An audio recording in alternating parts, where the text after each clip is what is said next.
اگر نبی سے ہے الفت چلو غدیر چلیں، چلو غدیر چلیں، چلو غدیر چلیں۔ اعوذ باللہ من الشیطان الرجیم،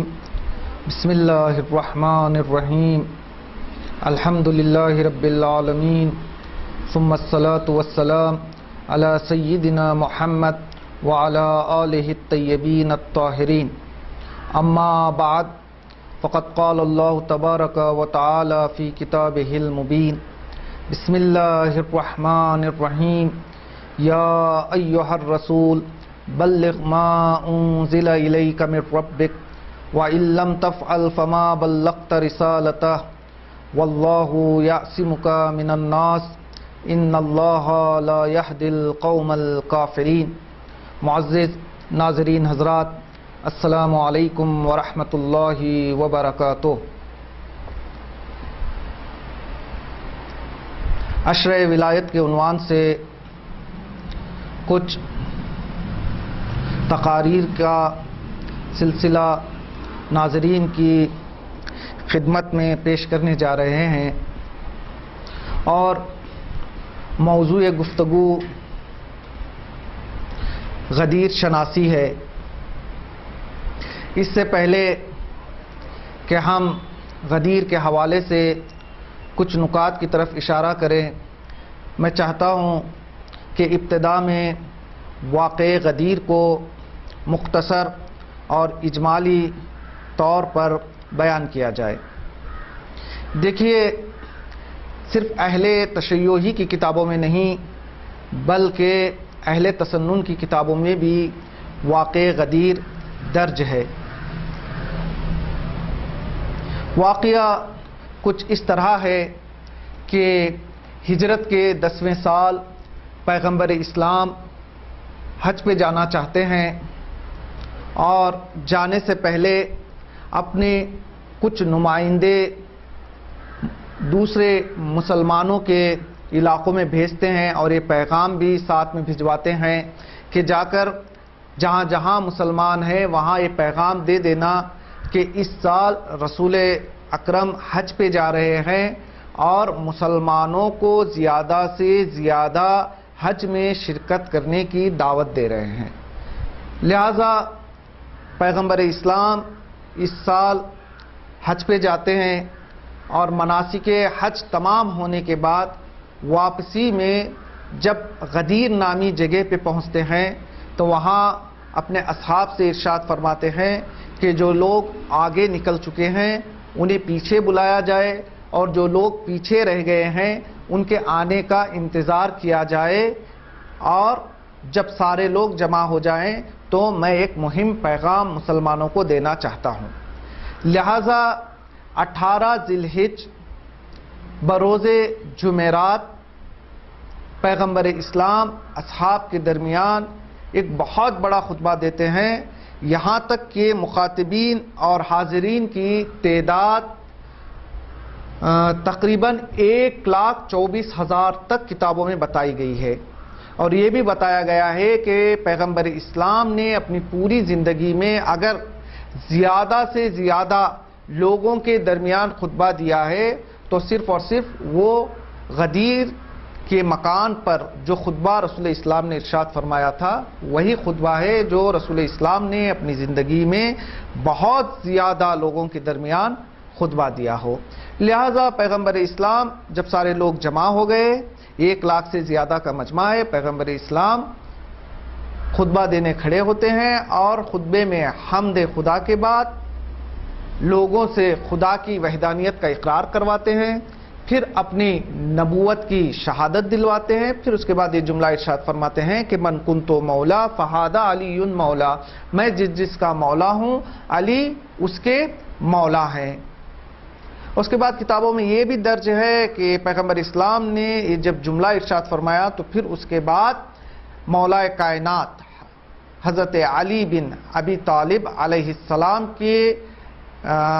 حق میں دعا کی، اور یہ ارشاد فرمایا اللہم وال من والا وعاد من عادا وانصر من نصر۔ پھر دعا جو ارشاد فرمانے کے بعد صحابہ جیسے ہی رسول اسلام کا خطبہ ختم ہوتے ہیں ایک ایک کر کے رسول اسلام کی خدمت میں آتے ہیں اور رسول اسلام اور مولا کائنات دونوں کو تبریک پیش کرتے ہیں، یہاں تک کہ صرف اہل تشیع کی کتابوں میں نہیں بلکہ اہل تسنن کی کتابوں میں بھی یہ جملہ درج ہے کہ اصحاب میں سے ایک صحابی مولا کائنات کے قریب آتے ہیں اور آنے کے بعد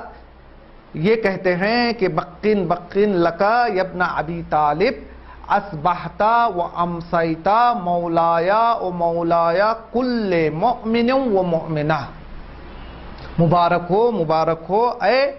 ابو طالب کے بیٹے، آج کے بعد سے تم میرے بھی مولا بن گئے اور تمام مومنین اور مومنات کے مولا بن گئے ہو۔ یہ واقع غدیر مختصر طور پر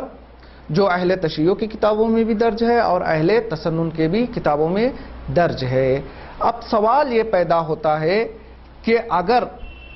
تشیع کی کتابوں میں بھی ایک واقعہ جو ہے درج ہے اور اہل تسنن کے کتابوں میں بھی یہی واقعہ درج ہے، تو پھر اہل تسنن اس بات کو کیوں نہیں مانتے کہ رسول اسلام کے بعد جو خلافت کا حق تھا وہ مولا کائنات ہی کو ملنا چاہیے تھا اور مولا کائنات رسول اسلام کے بلا فصل خلیفہ ہیں۔ انشاءاللہ ہم 8 یا 10 تقاریر جو بھی ان تقاریر کا سلسلہ ہوگا اسی سلسلے میں گفتگو کریں گے کہ جب یہ واقعہ اہل تسنن کی کتابوں میں درج ہے تو پھر وہ لوگ مولا کائنات کو رسول اسلام کا بلا فصل خلیفہ کیوں نہیں مانتے۔ سب سے پہلی توجیہ جو اہل تسنن پیش کرتے ہیں وہ یہ کہتے ہیں کہ دیکھیے واقعہ تو ہماری کتابوں میں بھی درج ہے، ہم بھی اس بات سے انکار نہیں کر رہے ہیں کہ ہجرت کے 10ویں سال رسول اسلام حج پر تشریف لے گئے تھے اور واپسی میں غدیر نامی جگہ پر رکے تھے، وہاں پر ایک خطبہ بھی دیا تھا، خطبے میں یہ جملہ بھی ارشاد فرمایا تھا من کنت مولا فہذا علی مولا۔ ہم اس بات سے انکار نہیں کر رہے ہیں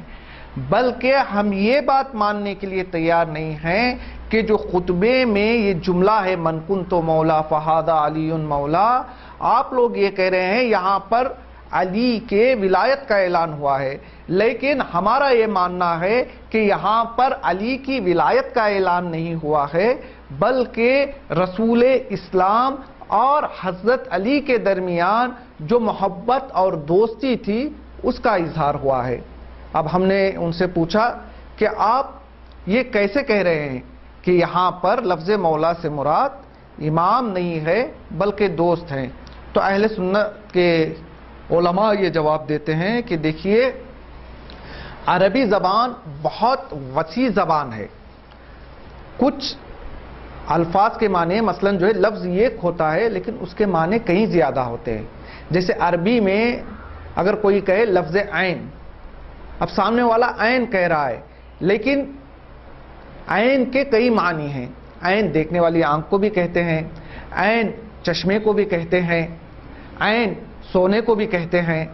جب تک اس کے ساتھ قرینہ استعمال نہ ہو تو سامنے والے کے سمجھ میں نہیں آتا کہ یہ عین سے مراد کون سی عین ہے۔ تو بالکل اسی طریقے سے لفظ مولا بھی مشترک معنوی ہے، یعنی لفظ ایک ہے لیکن اس کے معنی مشترک ہے، یعنی کئی زیادہ اس کے معنی ہیں۔ مثلا اگر کوئی کہہ دے مولا، اور مولا کا معنی ہم لوگ جا کے ڈکشنری میں دیکھیں تو مولا کے معنی دوست کے بھی ہیں، مولا کے معنی امام کے بھی ہیں، مولا کے معنی لیڈر کے بھی ہیں، مولا کے معنی غلام کے بھی ہیں۔ لہٰذا اہل سنت کے علماء یہ کہتے ہیں کہ جملہ تو کہا تھا من کنت مولا فہذا علی مولا، لیکن یہ جو لفظ مولا ہے اس کا معنی ہم دوست سمجھتے ہیں، یعنی رسول اسلام نے جو یہ کہا من کنت مولا فہذا علی مولا، رسول اسلام یہ کہنا چاہتے ہیں کہ میں جس کا دوست ہوں علی بھی اس کے دوست ہیں۔ اب میں چاہتا ہوں کہ یہاں پر کتاب الغدیر جو علامہ امینی کی کتاب ہے اور جو ہے کتاب ابقات الانوار جو جناب حامد حسین ہندی کی کتاب ہے، ان کتابوں میں غدیر کے حوالے سے بہت زیادہ دلائل پیش کیے ہیں، لیکن مختصر طور پر میں 10 دلیلیں پیش کرنا چاہتا ہوں اور اہل سنت سے یہ کہنا چاہتا ہوں کہ یہاں پر لفظ مولا کے معنی دوست کے ہو ہی نہیں سکتے، بلکہ لفظ مولا سے مراد امام ہے۔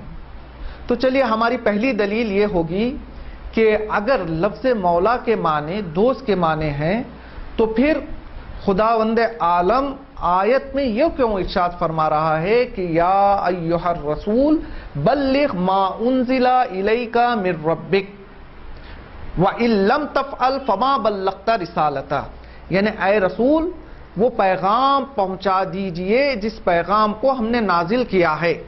اور اگر آپ نے اس پیغام کو نہیں پہنچایا گویا آپ نے رسالت کا کوئی کام انجام ہی نہیں دیا۔ تو میں یہ پوچھنا چاہوں گا کہ اگر یہاں لفظ مولا کے معنی دوست کے لیں گے تو بات سمجھ میں نہیں آئے گی، چونکہ ساری دنیا جانتی ہے کہ جو ہے رسول اسلام صرف مولا کائنات کے دوست نہیں تھے بلکہ مولا کائنات کے بھائی بھی تھے، اور مولا کائنات رسول اسلام کے رشتہ دار بھی تھے، اور مولا کائنات نے رسول اسلام کی دختر سے نکاح بھی کیا تھا۔ یعنی یہ تو روز روشن کی طرح واضح بات تھی کہ رسول اسلام اور مولا کائنات کے درمیان دوستی ہے۔ اگر آپ آ کے ہمیں یہ کہیں کہ یہ لفظ مولا سے مراد دوست کے معنی ہیں تو پھر ہم یہ سوال کریں گے کہ اگر دوستی ہی کا اعلان کرنا تھا تو دوستی کا اعلان کوئی نیا اعلان نہیں تھا، اور خدا کو یہ کہنے کی ضرورت بھی نہیں تھی کہ اے رسول آپ وہ پیغام پہنچا دیجئے۔ اگر آپ نے اس پیغام کو نہیں پہنچایا گویا آپ نے رسالت کا کوئی کام انجام ہی نہیں دیا۔ یہ انداز آیت بتا رہا ہے کہ یہاں پر دوستی کا اعلان نہیں ہے بلکہ دوستی سے ہٹ کر کسی دوسری چیز کے اعلان کی بات ہو رہی ہے۔ یہ ہماری پہلی دلیل ہے کہ یہاں پر مولا سے مراد دوست نہیں ہے بلکہ مولا سے مراد دوستی سے اوپر اٹھ کر کوئی دوسری بات ہے جو صرف اور صرف امامت کی بات ہو سکتی ہے۔ والسلام علیکم ورحمۃ اللہ وبرکاتہ۔